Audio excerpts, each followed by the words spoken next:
morning to the Children's Advocacy Center annual legislative breakfast. I'm Michelle Loranger, the Executive Director of the agency. On behalf of the staff, the Board of Directors, I'd like to welcome you once again to our event. Would everyone please rise for the presentation of colors by the Bedford Police Department Honor Guard and remain standing for the singing of the national anthem, which will be performed by Case High School student Tyler Lynn Tavares. Oh, say, can you see by the dawn's early light what so proudly we hailed at the twilight's last gleam, whose broad stripes and bright stars through the perilous fight o'er the ramparts we watched were so gallantly streaming, and the rocket's red glare, the bombs bursting in air, gave proof through the night that our flag was still there. Oh, say does that star-spangled banner get waved for the land of the free and the home of the brave?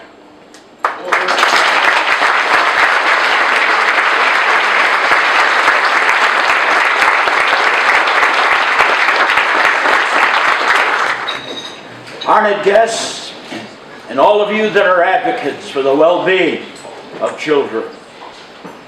I've just returned from a 18-day holiday cruise as chaplain on the Queen Elizabeth. And wherever you go about the ship, you see the Queen's picture. And there she is wearing her crowns, diamonds and rubies and all kinds of sapphires and precious gems. And as I looked at her picture, I could not help but think of this gathering here this morning. For here we stand in the midst of the real gems of our society. I come to realize that the real gems in our world are not some stones on a queen's head, but it's people like those sitting here in this room this morning. You are the ones wearing crowns in the dark places of our cities that shed light and hope for the children in despair. You're the people wearing the crowns, not in some lofty position of society, but in the trenches of human pain and need. You're the ones wearing crowns, not in some mansion on the hill, but on Main Street, America, responding to the human call for help. And that children are God's message that the world must go on. I recently participated in a graduation ceremony in which there were 450 students waiting to receive their degrees from the superintendent. And as each student came up, the superintendent would shake their hands, give them their diploma, congratulations. And then in a softer voice that only those on the stage could hear, the superintendent would say, "Move on, move on." Today, the citizens of our cities say congratulations to all the things you do to make our world and communities a better place. But we also ask in our communities to keep moving on. Keep moving with the character that shows itself in caring and compassion. Keep moving in the wisdom that teaches that our most sacred obligations is the protection of children from harm. Keep moving in your professional disciplines that provides the reality that childhood should be carefree, playing in the sun, not living a nightmare in the darkness of the soul. And so we gather this morning, O Lord, in the presence of those who have the authority to take legislative steps that can make a difference in the lives of children. May we all be committed in acknowledging that as a society, we are truly our children's keepers. When parental and home life breaks down, human worth and dignity must, through you, be maintained. May the world see that each of you indeed is a voice in defense of those whom we know, because of their age, have no voice. Put into our hearts, O God, the power to heal the broken lives, the broken homes, the broken spirit that makes one feel victimized. And as we acknowledge from the prophecy of Isaiah in the Old Testament, O God, to be what he called repairers of the breach, give us the means by which, through us, we can help children once again feel whole, feel worthy, and feel valued. Their ideals are not just legislative ideals. These are not just public safety ideals. They're not just the mission of children's advocacies. These are the ideals of America. These are the ideals for which we pray and must never lose. These are the ideals of an America that assures us of respect and a justice for all, including our children. So bless this organization, O God. Bless them in whose name we meet today. And grateful we are to be a part of its effective work as advocates in a child's growth and development. May we all be conscious of our roles in public service, that see a need and we fill it, to see a wrong, and by our best efforts we make it right. We can see an emotional wound and we address it.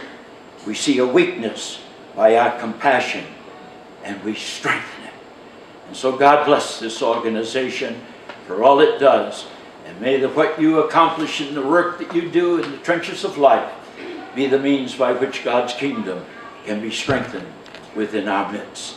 Peace, shalom, amen.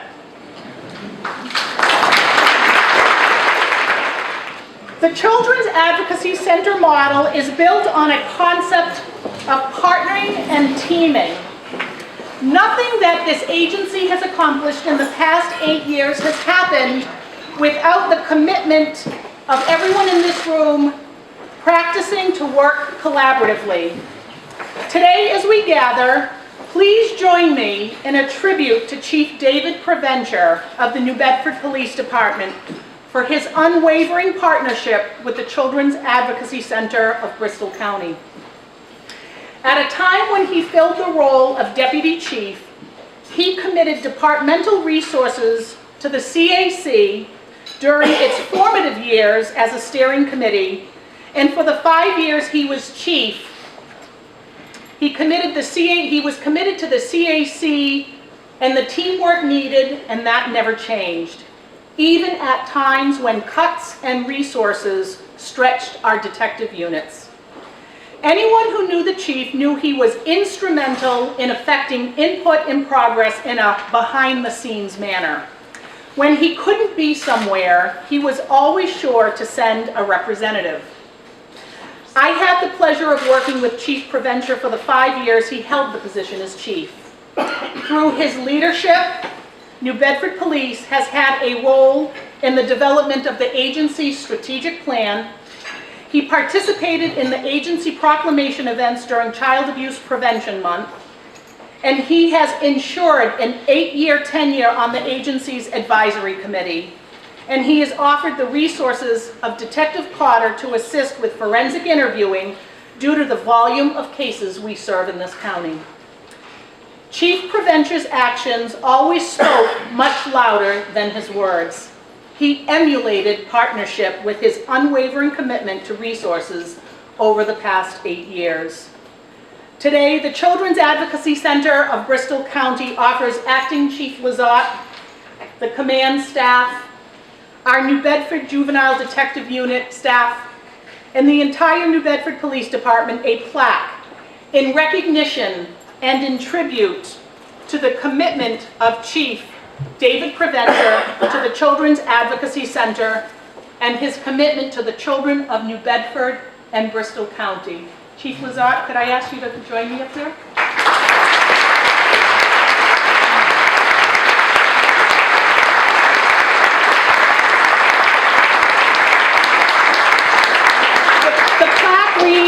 honor and in memory of Chief David Povender of New Bedford Police Department for his commitment to partnership with the Children's Advocacy Center of Bristol County and his unwavering support of the agency's vision to turn tears, fears, and bruises into hope, healing, and justice for the children and families of New Bedford.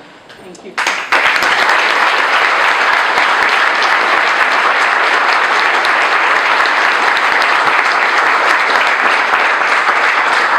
So at this time, we're going to take a little bit of a break and move on to breakfast after our wonderful New Bedford Police Honor Guard processes.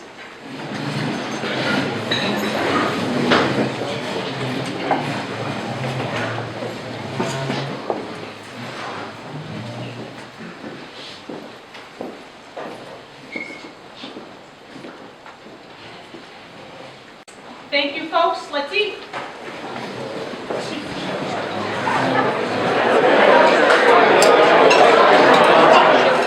So there are a lot of wonderful people and supporters here to the Children's Advocacy Center that I would like to acknowledge. Our legislative delegation, thank you for your gift of time. I say this to you every single year. I am truly honored that you're here with us today to learn more about what the Children's Advocacy Center is doing. And I'm going to take the time to acknowledge each and every one of you. I'm starting with a name that's virtually impossible to pronounce. Senator Jim Timilty's office. Jesse? Yell out your last name. Afterwards. Appowitz, thank you. Not the way I wanted to start, right? Representative Steve Howard, please stand. Thank you. Representative Betty Poirier, please stand. Thank you. Lisa Nelson, here representing Congressman Joe Kennedy's office, as well as Leslie Duclos is here representing Congressman Kennedy. Thank you. Alan Sylvia, Representative Alan Sylvia, thank you. We'll hear more from him later today. District Attorney Tom Quinn. Representative Angelo D'Amelia. Thank you. And representing Senator Montigny's office, Audra Riding. Howard. Thank you, Danielle. Representative Tony Cabral's office, Jessica Pino. Thank you. Senator Richard Ross, Erica Jakes. Where are you, Erica? You missed it this morning. Representative Jay Barrows. Where are you, Jay? You snuck by. Thank you. Representative Keiko Oral. Thank you. Speaker Pro Temp, Representative Pat Haddad. Thank you. And Representative Paul Schmidt. Thank you. And Senator Michael Rodrigues. Congratulations on your recent appointment, Senator Rodrigues. Did I miss anyone? Representative Carol Fiola. You snuck in. Thank you. Anyone else? Thank you, Carol. Representative Markey. Would you stand up, please? We don't do incognito here.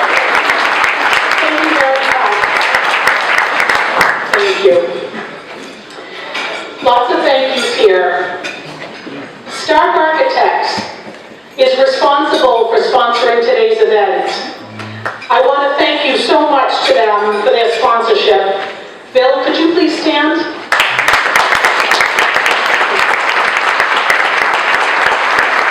Bill and June Stark have been amazing supporters of the Children's Advocacy Center since day one. I can't thank you enough for your generosity and for all your support to the CAC, including living through 2 build-outs of a Children's Advocacy Center, to which I know I tortured you. Who knew you could move walls, HVAC systems many, many times, right? And thank you to Hillside Country Club and John Ferrera for today's accommodations and the in-kind donations towards today's event.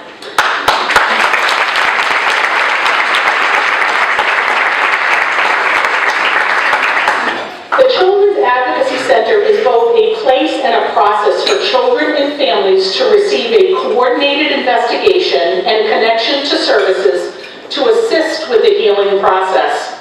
I'd like to quickly introduce the staff who offer our mission-informed services each and every day at the center. And I'm going to list them all because, folks, in the 8 years we've grown to a staff of 13. So I'm going to list all their names and ask them to stand, and if you could hold your applause. Karen Souza is our administrative assistant. Christine Gillette, our family advocate. Samantha Willis, our mental health and services coordinator. Kayla Kuroda and Jessica Karinskis, our DA colleagues that are forensic interviewers. Will Jacobson, finance manager. Sue Gomes, program and family support assistant. Jenny Reese, director of development. Victoria Brita, development associate. Karen Ignis and Mildreen Tulise are our DPH PD SANE nurses. And Karen Quinlan, our associate director. How about a round of applause?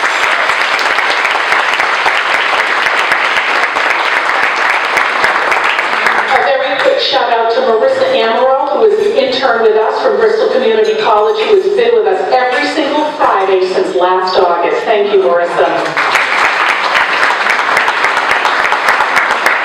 And to the Children's Advocacy Center Board of Directors, Leslie Knowles, Michelle Roberts, Greg O'Donnell, can't be here today. Dennis Souza, Kevin Aguiar. Please stand. Attorney Elizabeth Duffy, who's not with us today. Dean Mary Lou Bielik. Pamela McLeod Lima. Sylvia Redmond. District Attorney Tom Quinn.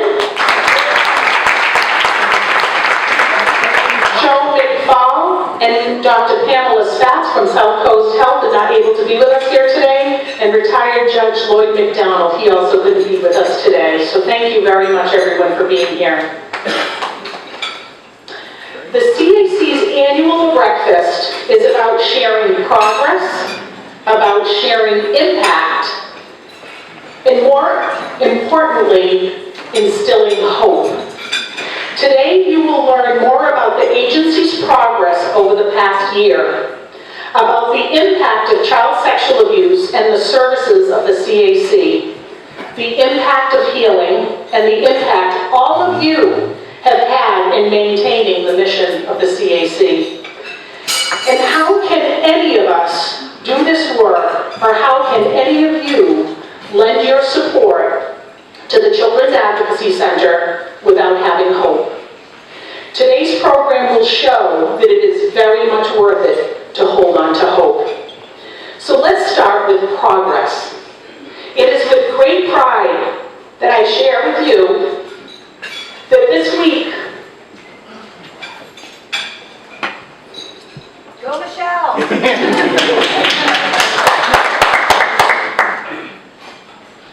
the CAC received a favorable vote from the National Children's Alliance Board of Directors, and the Bristol County now has a nationally accredited Children's Advocacy Center.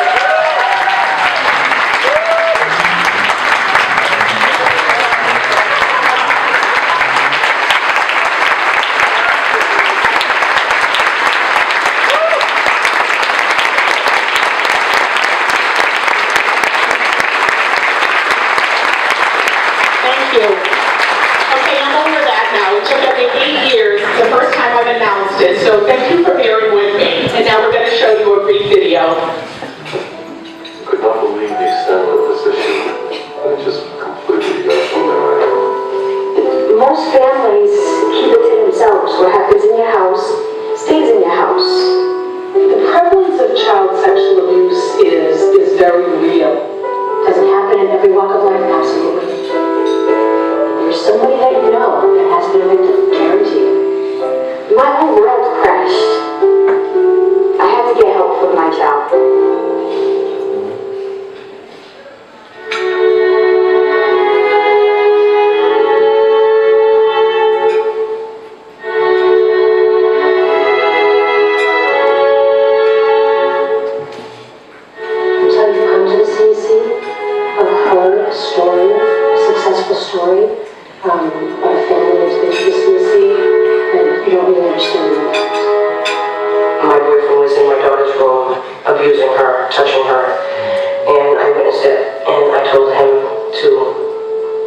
was in shock, and I told him he had to leave right away. And my daughter was upset, crying. He wasn't supposed to do that to you. I told her after, she came in my bed, and I was just crying, and she was crying. I said, everything's going to be okay. And I said, I'm sorry. It's in the newspaper, it's on the news. It's an epidemic, and you never think it's going to touch your own family. I went directly to my daughter's pediatrician and talked to him, and he suggested that I call the CAC. The CAC helps us investigate a case in a child-friendly manner, and also helps us make sure that the child is treated well and is whole. I went into mommy mode after I heard what happened to my child, and I just needed to get some help. I was really nervous when I first got there and terrified.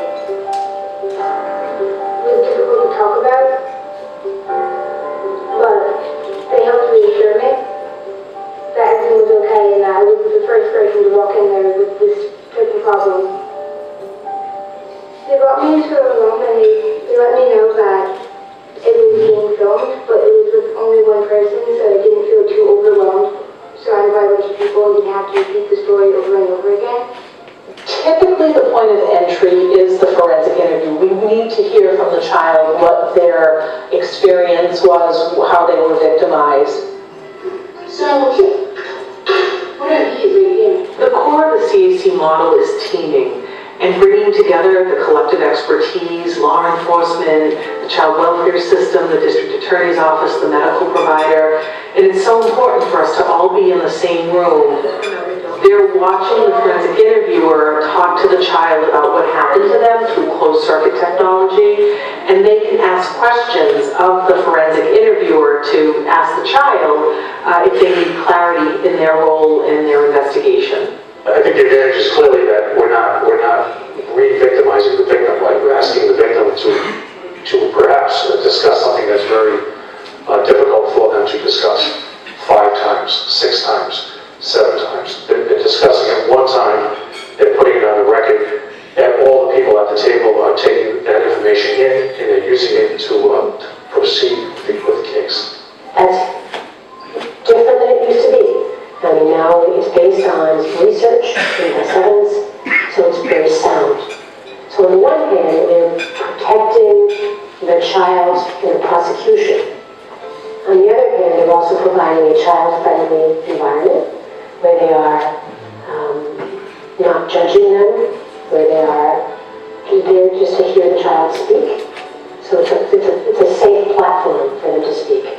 I think one of the most important things that we offer to sexual assault victims is the consultation with a specially trained nurse so that they will know that their body is whole. To walk into the medical suite and see a table with stirrups, and to think that this is for a child. You see the little lobsters on top of the stirrups, it kind of gets home. On the one hand, it's incredibly sad. And on the other hand, you can see how child-friendly it is and how important that might be to a child that's been victimized. And then our mental health coordinator, who provides support to the parent and family during the interview, is a part of a meeting after everyone has a chance to talk, and really strategize and come up with the best plan for that child and family for referral to community-based services, follow-up medical care, either here or with their primary care physician or pediatrician, and then they learn the next steps in the investigative process. I think what the CAC has taught people is that it's not just about winning a prosecution. It's about winning the prosecution and making sure the child is whole. Returning that child back to the community as a whole person. The great thing about the CAC is the mere fact that once you're there and you go through their doors, they're there for you forever. If it weren't for fundraisers, we wouldn't be able to keep our doors open.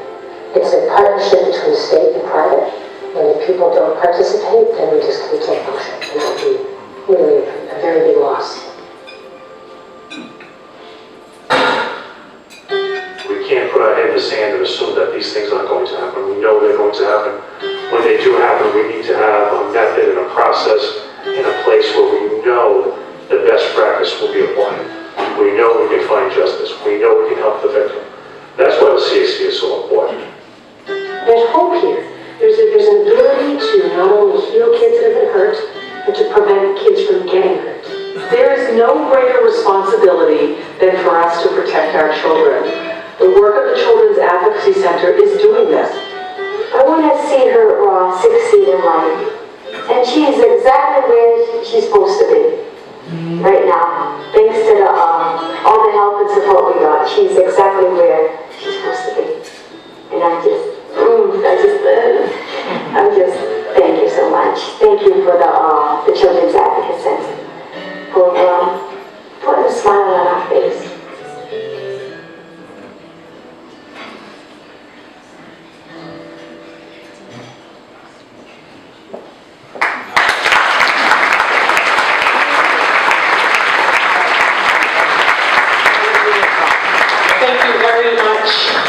I'd like to acknowledge Kurt and Gloria Warden, who put this amazing film together, who are with us today. I have learned a great deal in my role as director of a child-serving agency around physical plant build-outs, what it takes to put a film together. It's just amazing. Folks, we had an 85% increase in the cases served from our maiden fiscal year 8 years ago to the close of fiscal year 2015. 85%. If we stay on track with our numbers in the first half of 2016, we will surpass the 600 cases a year mark. Each year our numbers have increased, and all I can think about, what are we going to do about it? An 85% increase screams for the need for prevention. While a few of us have been in the community offering education presentations, along with many of our other job duties, we were making a small dent in our prevention efforts. Through grants and the generosity of private supporters, most especially Bristol County Savings Bank, the Donaldson Trust, and other local foundations, the CAC celebrated its first-year anniversary last fall with a designated education and outreach coordinator. Let's talk about impact. Last year, and in the first 6 months of 2016, we have reached almost 2,800 participants with the agency's professional development training, which is aimed at informing and assisting schools and daycare providers and other youth-serving organizations in recognizing and reporting abuse. We have also reached 13,000 parents and families with our prevention materials and/or our presentations. While we have been offering prevention education for the past 7 years, the capacity and commitment to a designated education position has had a huge impact in the numbers of professionals and families reached over the past 18 months. We're always looking at new trends, new statistics, but most importantly, we are listening to the thousands of children and families who have come through the Children's Advocacy Center, who help us further develop messages for varied audiences, for prevention, and equally as important, how to respond. I would like to welcome Tom King, Executive Director of the Massachusetts Children's Alliance and the State Chapter of Children's Advocacy Centers in our state, to share with you the work occurring on a statewide level. Tom?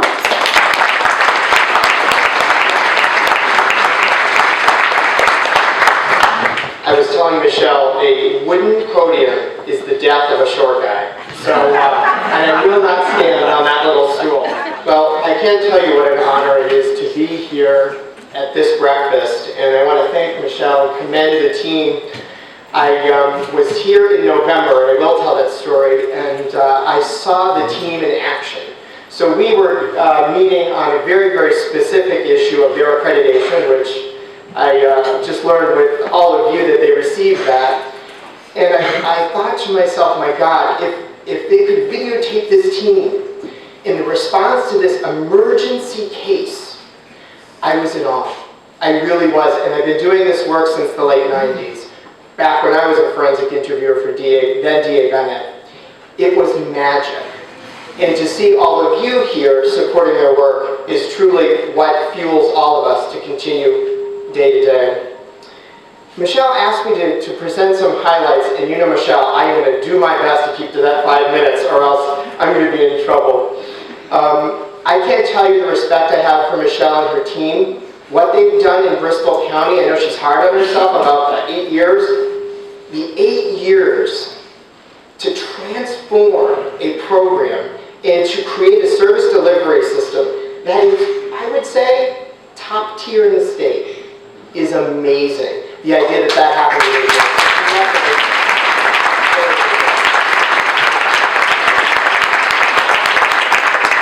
So let me tell you just quickly a little bit about the Massachusetts Children's Alliance. We are the statewide coalition of the now 12 children's advocacy centers across the state. And our goal is to make sure that if a child lives in Pittsfield, Attleboro, Hyannis, or Springfield, that if they are presenting with a problem of child sexual abuse, they are receiving the same consistent response, that every center has the ability to make sure that that response is trauma-informed, victim-focused, in a child-friendly setting. Now again, in the video, which is amazing, many of us who have done this work a while know that this has not always been the culture of helping kids. So it really is amazing to see that throughout the Commonwealth and nationally, we are again a top-tier state. And I thank all of you, particularly the delegation, so strong and invested in your work that elevates all of us in what we're doing. I also want to tell you some exciting things that Michelle talked about that we're doing as a state. One of them is that we're finally measuring outcome.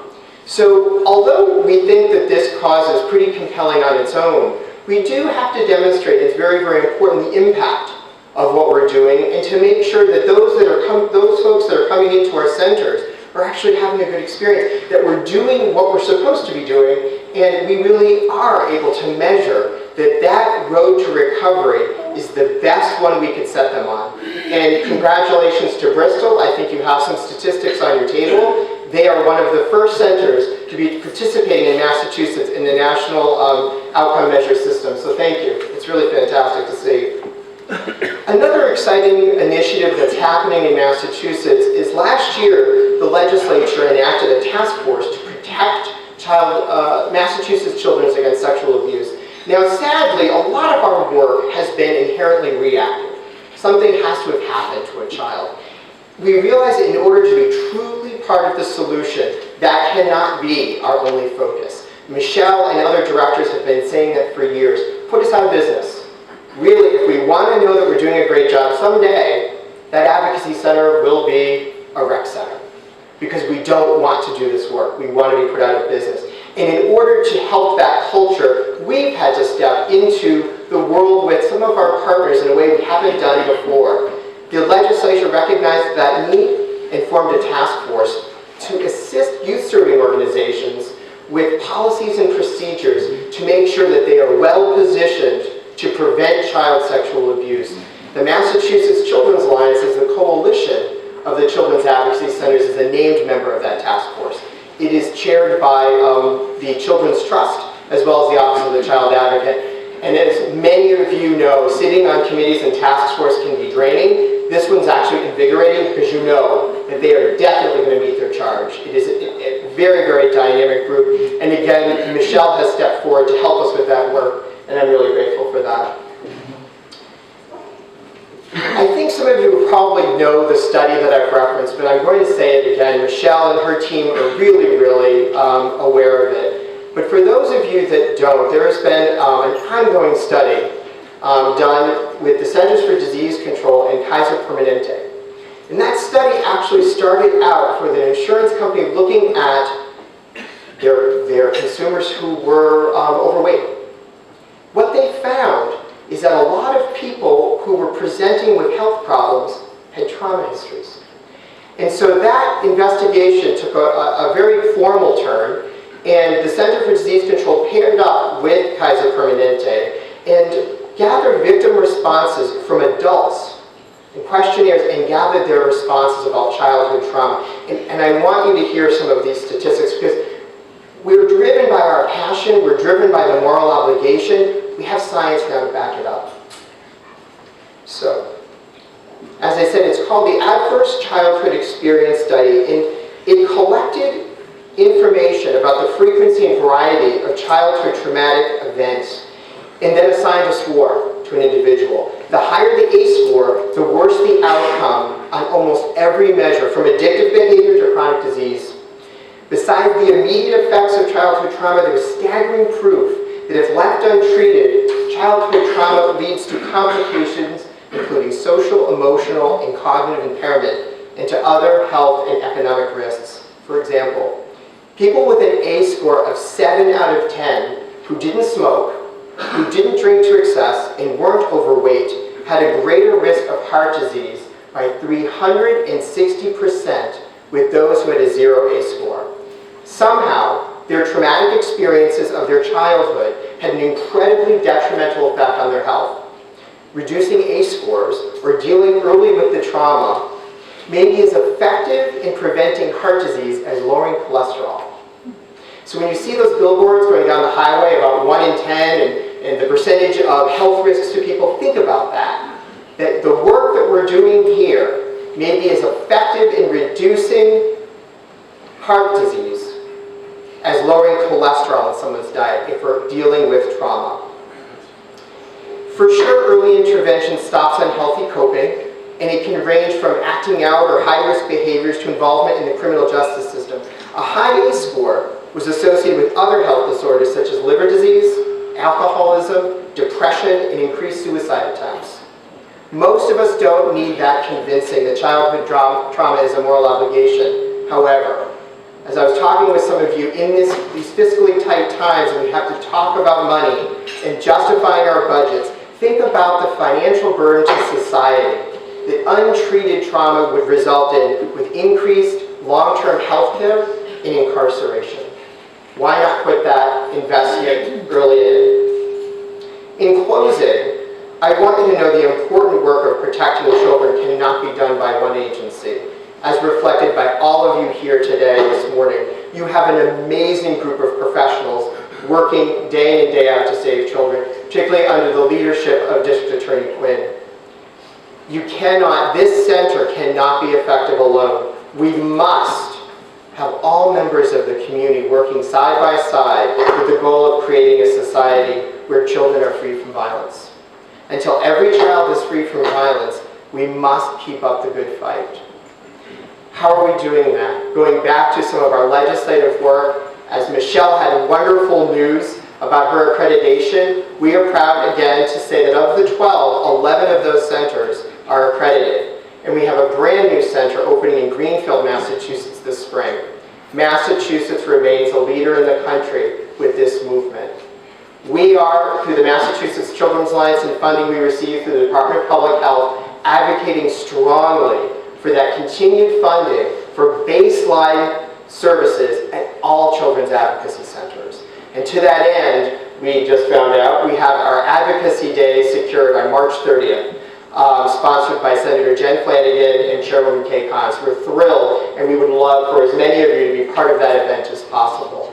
Help us raise the profile not only of the Bristol program, but all of the work that's happening in the center, because we will be turning to you. You've cut new ground, you have taken on new initiatives, and now, although this program likes to pretend it's the new kid on the block, they're turning into the veteran, and they are going to be the one that people are looking to for help.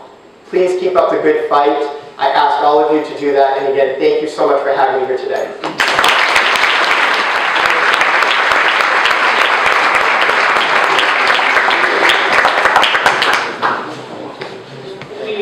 The newest kid on the block until Greenfield popped up, but he's right, we're accredited, and we're no longer the new kid on the block. And as you hear me talk more about progress and impact, I definitely need to change my mantra.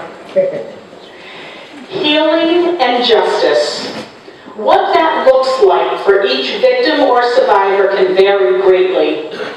Some 30 years ago, Bud Kramer, the then district attorney in Huntsville, Alabama, founded the CAC movement because he knew from experience how important the multidisciplinary team approach was for successful prosecution of cases.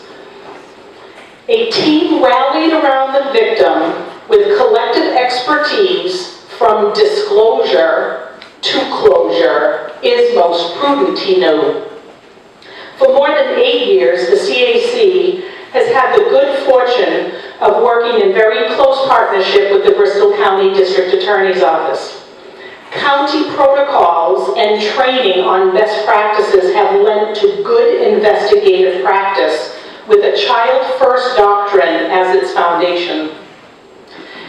Chief of the Special Victims Unit, Sylvia Rudman, and the spectacular assistant district attorneys within that SVU have worked closely with the CAC to ensure child victims are getting what they need in seeking justice for them. Partnership and good communication with our victim witness advocates lets our children and families know that they are in good hands from referral to the CAC throughout the court process. More recently, the Children's Advocacy Center received a grant to assist in the development and implementation of county-wide victim-centered protocol for children who are commercially sexually exploited, or as we call it, CSEC, as well as to ensure the implementation of the Safe Harbor legislation passed in 2012 by our own Senator Mark Montigny, who took a leadership role in that. Sylvia Rudman and Leslie Leahy have been instrumental partners along with the CAC and a 48-member multidisciplinary team representing the courts, probation, service providers, DCF, law enforcement, state and federal investigative agencies, and many, many others. The CAC hosted trainings for more than 200 partners related to understanding the dynamics of child exploitation. The multidisciplinary team has worked hard for the last 6 months on protocols for a coordinated response to CSEC cases, which are in the final stages for implementation. However, we know these cases won't wait, as the CAC and the DA's office has since served 5 cases of child sexual exploitation or trafficking in the past 4 months. DA Quinn is a leader and understands the importance of collaboration and teamwork. I am grateful for the partnership and support from that office and DA Quinn. Your appreciation for the team approach and the complex nature of these cases has served the children and families of Bristol County well. DA Quinn?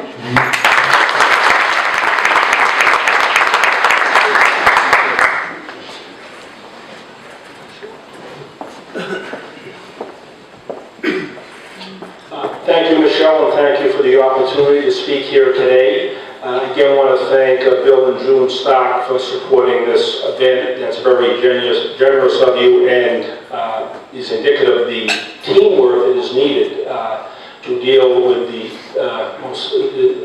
despicable issue of child abuse. What can you say about child abuse? Child sexual molestation, hurting children, which we see more and more of, it speaks for itself.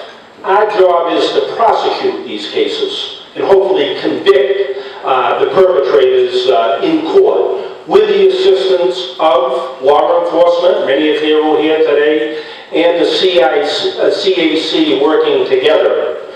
It's a very difficult task, and we can't do that without the cooperation of the police and the employees of the CAC. When I mention teamwork, though, I want to take special note. Often there's no number of members of the legislature here today who have been very supportive of the CAC. And they often, as is part of their job, are requested and beseeched to provide funds for various causes, some worthy, some maybe not as worthy. But the let's just state for the record that the legislature has been very supportive of the CAC in appropriating funds to help fund the agency, otherwise it couldn't exist. So I do want to thank you sincerely for your support of the CAC, because I know often it's maybe not acknowledged. So that's being part of the teamwork and the partnership that is needed to address this ongoing issue of child abuse. While we prosecute the case, investigation and prosecute, there are other needs of the children when this process is going on, sadly for years sometimes. And that is provided by the CAC. Mental health services and medical services that are critical to addressing the emotional issues that arise when something so grievous has been committed against a child. This supports our ability to effectively prosecute these cases. Just want to take special note of our office, as was mentioned, Sylvia Rudman, who heads the Special Victims Unit, and all the staff that are here today for their dedication to grueling, unpleasant work that most people wouldn't do, wouldn't want to read the stuff that is repetitive, the hurt that's caused to children and youngsters and some adults. So I want to thank them for their dedication. In addition, I have someone here today who is going to join our staff shortly, in about a month, who has spent a good part of her professional career prosecuting child abuse cases, and it is consistent with my goal to do as much as we can to effectively prosecute these cases. The volume is non-stop. It would be nice to eliminate the CAC. Sadly, that is not going to happen because they keep rolling in. But all we can do is do our best to deal with them and try to bring about justice. I'd just like to introduce Shelby Smith. You just stand up, Shelby. You may be embarrassed, but this is important.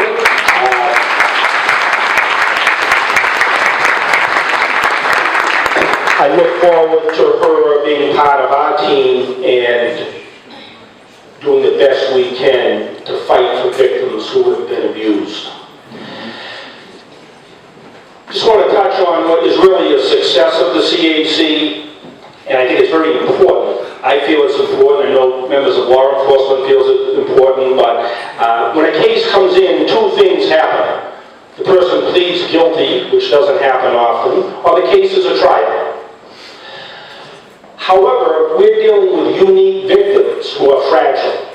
And in some cases, if you can get an appropriate result, a plea or a resolution without a trial is in the best interest of the child and everyone involved. Sometimes people would look at some of these cases and, maybe be upset about a sentence that's imposed, and they may be right in some cases. But when you take into account a number of factors, it is often the best resolution. I just want to touch on a few cases that have been investigated by the CAC. So you know specifically what's going on, that it's not just futile prosecutions and people walking away after raping children and assaulting them. And these are cases that originated with the CAC. I'm just going to touch on them briefly. A defendant received a 10-year sentence for sexually assaulting his 9-year-old niece. Another defendant, 13 years. Stepfather sexually assaulting 12-year-old stepdaughter. 10 years. Abused by the adoptive father. Mentally challenged victim. Showing pornography, which is another scourge that's going on. Another individual, 10 years, assaulting nieces and nephews. 25 years, abused his wife's daughter, not his daughter, his wife's daughter. And biological son, pornography involved. One other case, and you're going to hear from, they say the best speakers for last, you're going to hear from somebody in a few minutes who was involved in this case. Her mother spoke last year. Very difficult situation, but it was one of the best speeches I ever had. And after I got appointed as district attorney, it invited her to the ceremony. 3 years. I personally, this wasn't a child, but I personally, along with Sylvia Rudman, appeared in court, which is rare for a DA, on a case, a horrendous sexual assault of a woman in Fall River. Not 5, 65. So brutal, probably one of the worst cases I've ever seen in my 25 years plus. But I thought it was important enough not to grandstand, but to go up there and argue forcefully that, no, there's not going to be some consideration here. This person's going to get a substantial sentence, and that did work out, 45 years, which you don't see. Again, not pleasant, but that's what has to be done in some of these cases.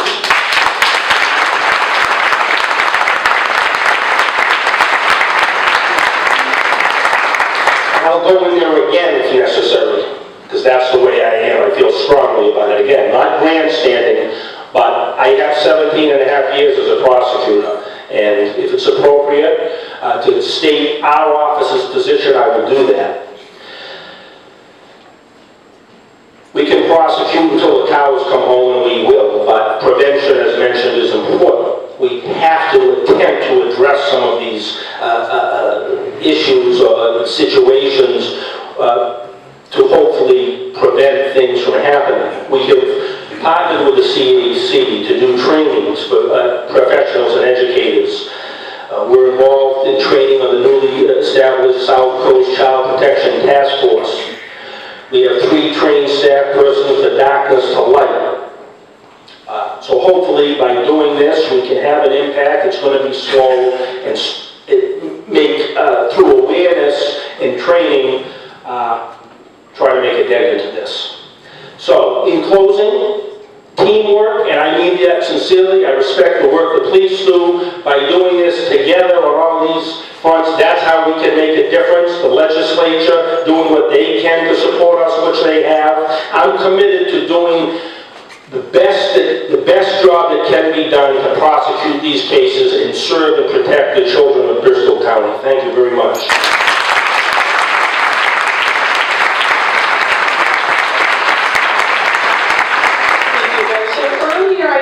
That today is about sharing progress, sharing impact, and having hope. National accreditation is progress. An education and outreach program reaching thousands with prevention and intervention information is progress. Training 176 participants spanning 25 different mental health providers throughout the county in evidence-based mental health treatment is progress. Increased private support and grants to include a first-time recipient of federal funding through the Victims of Crime Act is progress. Continued and sustained support from you, our legislative delegation, which has resulted in increased financial support and sustainability, is progress. And our continued support from our private providers is progress. So now let's move on to impact and hope. Myra?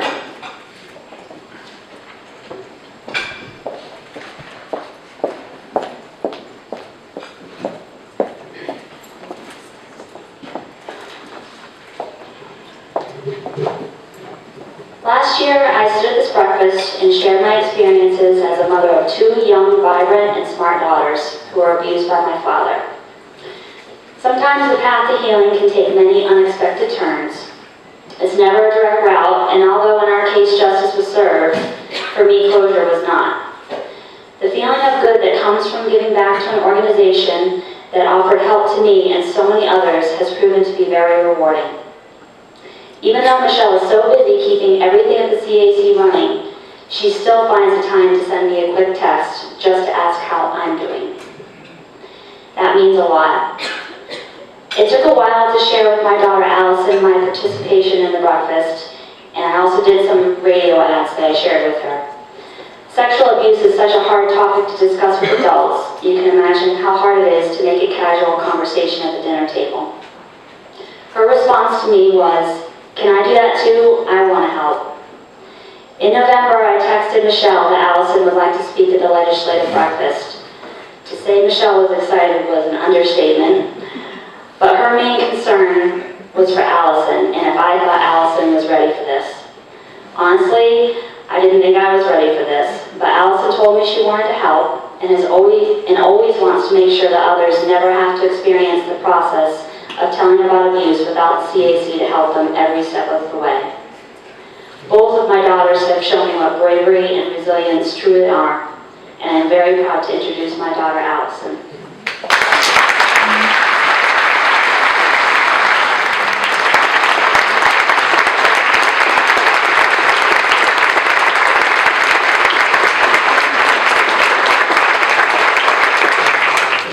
Hello.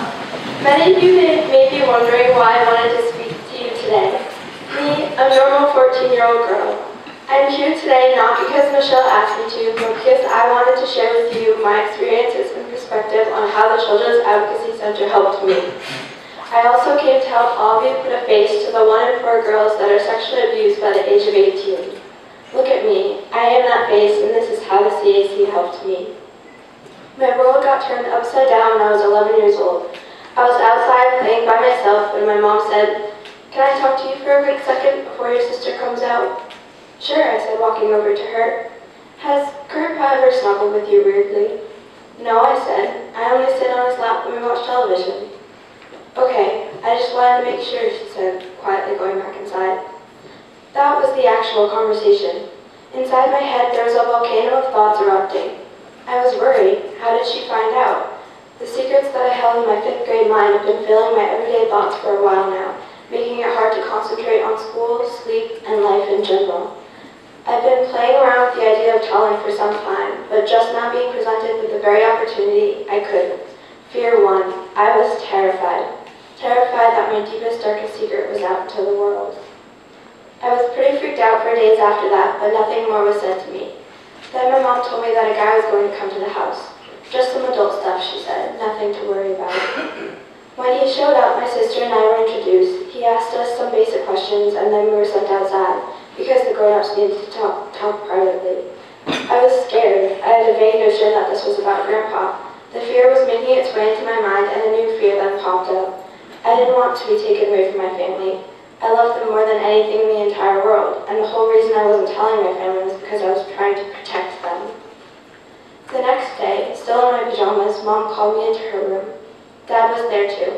I was very nervous because I had a feeling about what they were going to say. They asked me again if anything weird had happened between Grandpa and me, and that I wasn't in trouble. I again said no, and again I was terrified about what was going to happen to me or to him. He always threatened that if I told, he would go to jail, and that scared me. Jail wasn't a good place, and that was the last thing I wanted. After all, he was my grandfather.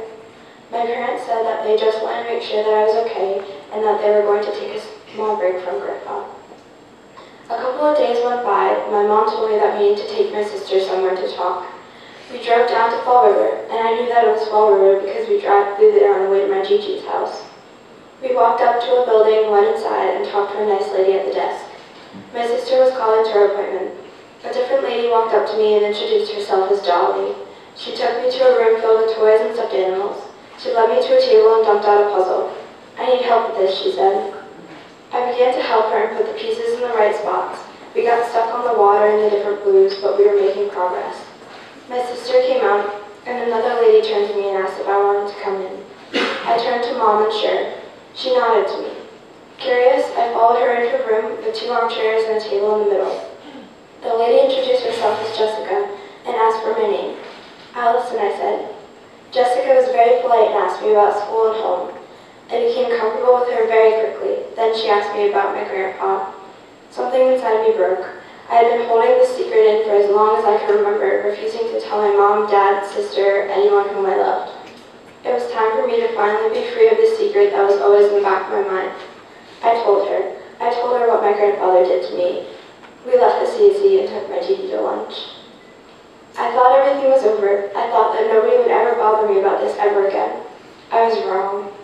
"I need to tell you something," my mom said. "You're going to have counseling." I was terrified. I started freaking out that I had problems and that I wasn't normal. I didn't want to talk about what happened to me. The day finally came and I got to meet her. Her name is Nellie, the sweetest, most grandmotherly person that you could meet. She was perfect. Almost immediately I was comfortable with her. She let me take my time telling her what happened to me in pieces and parts. Nellie helped me become more comfortable and confident about telling my mom, dad, even my sister my experience. She helped me realize that it wasn't my fault my sister got hurt. It wasn't my fault that my family had been targeted. It wasn't my fault that I was hurt, and I was going to be okay. I was going to survive. Counseling proved that there was a lot more that I needed to tell. I went back to the CAC armed with my stuffed bear, lucky coin, bracelet, and a special necklace. I was ready. I was braver because of the counseling that the CAC had recommended to my mom. I knew that I needed to say the things that I was holding back before. Jessica remembered me and what I told her from the first time I was there. As my birthday twin, we had a special connection. Again, she made sure that I was comfortable and ready. She listened. She listened to what I had to say and let me speak at my own pace. She understood how hard it was to do what I was doing. I left the CSE with the weight lifted off me, knowing that it wasn't my fault and everything would be okay. I had never felt anything like that since the abuse began, and it was amazing. I thought that everything was behind me, that it was going to be over. Again, it wasn't. I continued to see Nellie, and we started to talk about having to testify in court. Nellie knew that this was going to be a long process. About a year passed, and I became more comfortable talking about the abuse that I went through from my grandfather. It wouldn't be easy telling such private things to a room full of strangers, but this wasn't just about me. Even though I was safe at that point, I still didn't want him to hurt anybody else. The closer the event came, the more ready yet nervous I was. The final steps before court was meeting Deb Almeida, our witness advocate, and Casey Smith, the ADA that was going to handle the case. They were super nice and made me feel very comfortable despite the situation. The day for court finally came. My sister and I testified. I was surprised at how easy the words came out of my mouth. I knew then that what I was doing was 100% right. The whole trial took about a week and he was found guilty and is currently serving a minimum of 18 years in prison. This April, it will be almost 3 years since I first told Jessica. I would have laughed if you said that I would be doing this right now. That I would ever be able to do this is beyond me, but I'm glad that I'm here because I wouldn't want to be anywhere else. Because trying to protect and help other kids that are in a situation similar or different to mine is important, and I want the best for them. They are important to me even if I have never met them. I can feel their pain in my heart, and I want you to dig deep and try to feel it. I want you to see that you can do to help the kids that need you.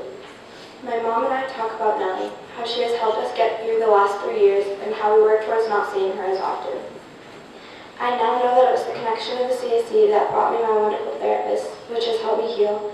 Not only that, but I now have all of these wonderful people in my life that will always be just one phone call away if I ever needed their support or love. My mom tells me what it used to be like for kids. I don't know this for sure, but if I had to tell what happened to me at any other place, I would not be here right now. I would still be a scared kid that doesn't understand, holding all of my secrets inside my head, and not able to handle the stress, anxiety, and even my family bonds disappearing. I'm glad that my life isn't like that, and I have a choice of how to live it. The CAC forever changed my life for the better. I'm the face of the 1 for girls that are sexually abused by the age of 18, but I'm not the face of a victim. I am the face of a survivor. Thank you.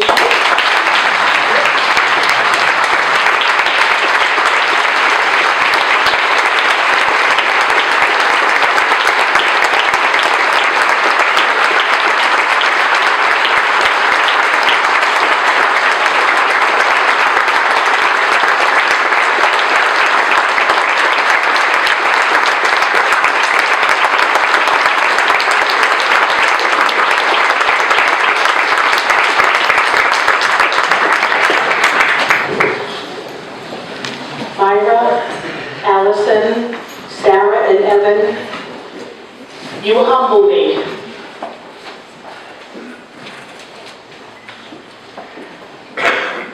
Progress, impact, and hope.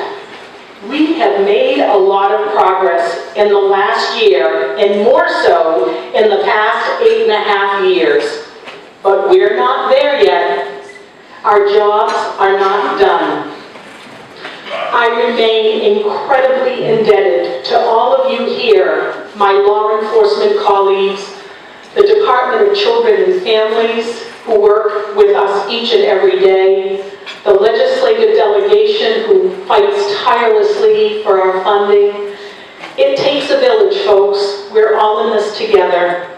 So please let the work of the Children's Advocacy Center have an impact on all of you and your will to sustain our mission through advocacy, increased funding, increased private support, and a commitment to do whatever is needed to continue our progress, further our impact, and sustain hope to the children and families of Bristol County.